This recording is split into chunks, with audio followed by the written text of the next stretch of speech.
Mohammed Hijab and Jordan Peterson podcast coming out next Monday. What's your critique of Peterson? Well, Hanan, I want to watch the podcast first before I critique the man. But I actually know Mohammed Hijab personally. He told me that it went well, so I won't say much more than that. But I look forward to hearing their dialogue. I think, Peterson is open-minded enough to have a dialogue with Muslims. That's really what's missing, because you know what? In the West, they've tried to make Islam the bad guy, and it's so evil and whatnot.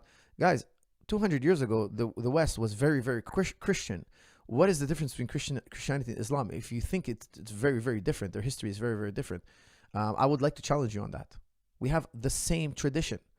And I think Peterson is open-minded enough to look and have a dialogue, because that was the number one critique of Sam Harris. He never brings on a scholar, a Muslim scholar, to debate. Hey, you say Islam is like this and like that.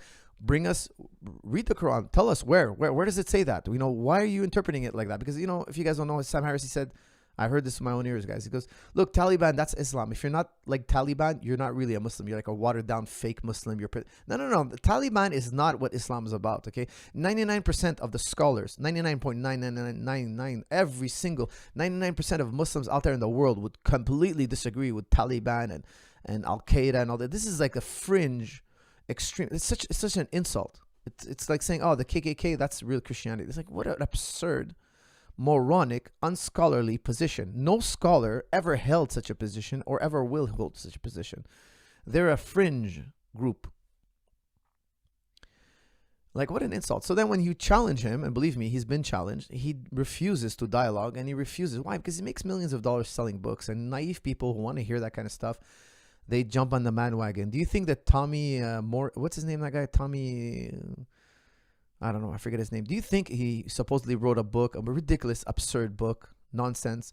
Do you think he would do an open debate? Never. He would never do an open debate with a scholar. Never. Because he would get schooled. He would get crushed. Now, Jordan Peterson was gentlemanly enough.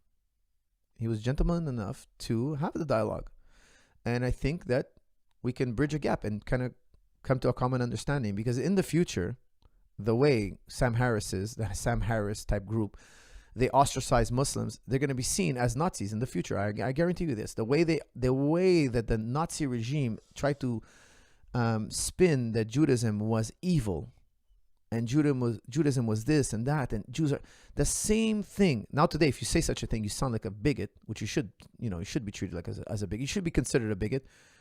If you say such a thing about a Jewish person, you'll be quickly and rightfully so labeled as anti-Semitic. In the future, it's going to be the same thing. If you're going to say something anti-Islamic like that, like Sam Harris-ish, you're going to be considered a fool. The time is coming. Believe me, that time is coming.